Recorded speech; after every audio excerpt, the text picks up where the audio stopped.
السلام علیکم ورحمۃ اللہ وبرکاتہ۔ میاں بیوی اور قرآن کی سیریز کے سلسلے کے پروگرام کے ساتھ ہم ایک دفعہ پھر حاضر ہیں۔ آج جو حکمت بھری آیت ہم نے پڑھنی ہے قرآن میں سے، جو اس میاں بیوی کے رشتے میں بہت ہی بنیادی کردار ادا کرتی ہے، اللہ کی کمال مہربانی ہے، اس نے یہ حکمت اپنے آخر نبی صلی اللہ علیہ وسلم کے ذریعے ہمیں قرآن میں سمجھائی تاکہ ہم بھی سمجھیں، اپنی آنے والی نسلوں کو بھی سمجھائیں کہ اس رشتے کی بنیاد کیا ہے، اللہ تعالیٰ نے کیا حکمت بھری ہدایت ہمیں دی ہے۔ قرآن ہم جانتے ہیں کہ 90 سے 95% قرآن حکمت پر مبنی ہے، جو آپ کو ایمانیات، اخلاقیات، آپ کی کردار سازی اور جو قوانین اللہ نے دیے ہیں اس میں گنتی کے، وہ قوانین اللہ نے کیوں دیے ہیں، ان قوانین کو عمل کر کے ہمیں کیا فائدے حاصل ہوتے ہیں دین میں اور دنیا میں، یہ سمجھاتی ہیں حکمتیں ہمیں۔ لگ بھگ 6000 آیتیں حکمت کی آیتیں ہیں قرآن میں، اور 500-550 آیتیں لگ بھگ بنتی ہیں وہ قوانین کی، جن کو ہم شریعت کہتے ہیں، ان کی آیت ہیں۔ آج جو آیت ہم پڑھ رہے ہیں سورہ روم میں سے 30ویں نمبر کی صورت ہے، اور اس کی آیت نمبر 21۔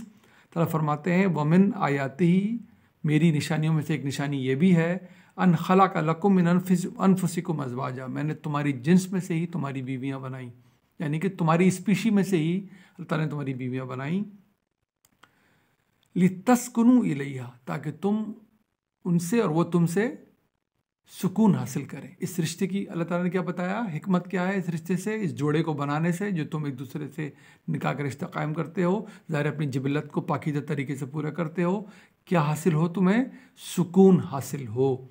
وَجَعَلَ بَيْنَكُمْ مَوَدَّةً وَرَحْمَةً، اور تمہارے درمیان رکھ دی میں نے، اللہ تعالیٰ نے کہا تمہارے درمیان رکھ دیا میں نے محبت اور رحمت۔ ان فی ذلک لآیات لقوم یتفکرون، اور اس میں نشانی ہے ان لوگوں کے لیے جو غور و فکر کرتے ہیں۔ دیکھیں کیا حکمت بھری ہدایت اللہ نے دی ہے کہ اس رشتے سے سکون حاصل کرنا ہے۔ جب اس رشتے سے سکون حاصل ہوتا ہے تو گھر گھر بنتا ہے، رشتہ رشتہ بنتا ہے، دو انسان مختلف بیک گراؤنڈز کے، مختلف خاندانوں کے، مختلف سوچ رکھنے والے، مختلف اپنی پوری سمجھ اور ادراک رکھنے والے، اپنے جذبات رکھنے والے جب ایک ساتھ آتے ہیں تو سکون پھر کیسے حاصل ہوتا ہے۔ عام طور پہ تو ہم دیکھتے ہیں کہ جب قلش پیدا ہو جاتی ہے، ناراضگیاں پیدا ہو جاتی ہیں، خاص طور پہ شروع میں اس رشتے میں، اس رشتے کی بنیاد اللہ تعالیٰ بتا رہا ہے، حکمت بتا رہا ہے کہ تمہیں سکون جب ہی ملے گا جب تمہارے درمیان مودہ اور رحمہ ہوگی، محبت انسان کی فطرت جانتی ہے، انسان کا مجموعی علم جانتا ہے، اس میں مزید اللہ کو بتانے کی ضرورت نہیں تھی۔ محبت کو لفظ بولا ہی جب ہی جا سکتا ہے کسی بھی رشتے میں کہ اس میں جس شخص سے آپ یہ دعویٰ کر رہے ہیں اس کا خیال رکھتے ہوں، اس کی عزت کرتے ہوں اور اس پر اعتماد کرتے ہوں۔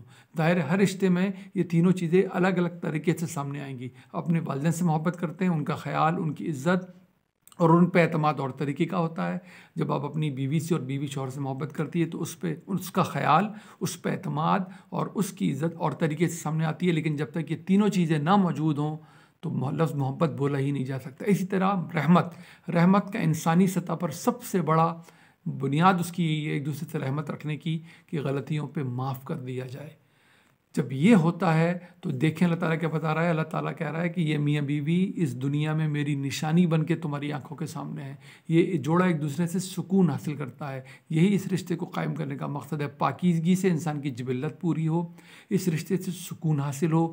سکون جب ہوتا ہے ان دو انسانوں کے درمیان جو میاں بیوی ہیں، یہی کل کو ماں باپ بنیں گے، پھر اس گھرانے میں سکون ہوتا ہے۔ یہ بچے دیکھتے ہیں اس پوری فیملی کو کہ یہ کس طرح ایک دوسرے کے ساتھ رہتے ہیں، ان کے درمیان محبت اور رحمت، یعنی کہ ایک دوسرے کا خیال، عزت، اعتماد اور غلطیوں پہ ایک دوسرے کو معاف کر دینا پایا جاتا ہو۔ جب یہ ہوتا ہے تو اللہ کی حکمت بروئے کار آتی ہے، اور انسان دیکھتے ہیں آپس میں بھی اور اپنے ارد گرد بھی کہ یہ رشتہ پھر کس طرح قائم ہوتا ہے۔ اللہ کرے ہم سمجھیں اس حکمت کو، اس ہدایت کو اللہ تعالیٰ سبحانہ و تعالیٰ نے دی ہے ہمیں۔ دعا میں یاد رکھیے۔ السلام علیکم ورحمۃ اللہ وبرکاتہ۔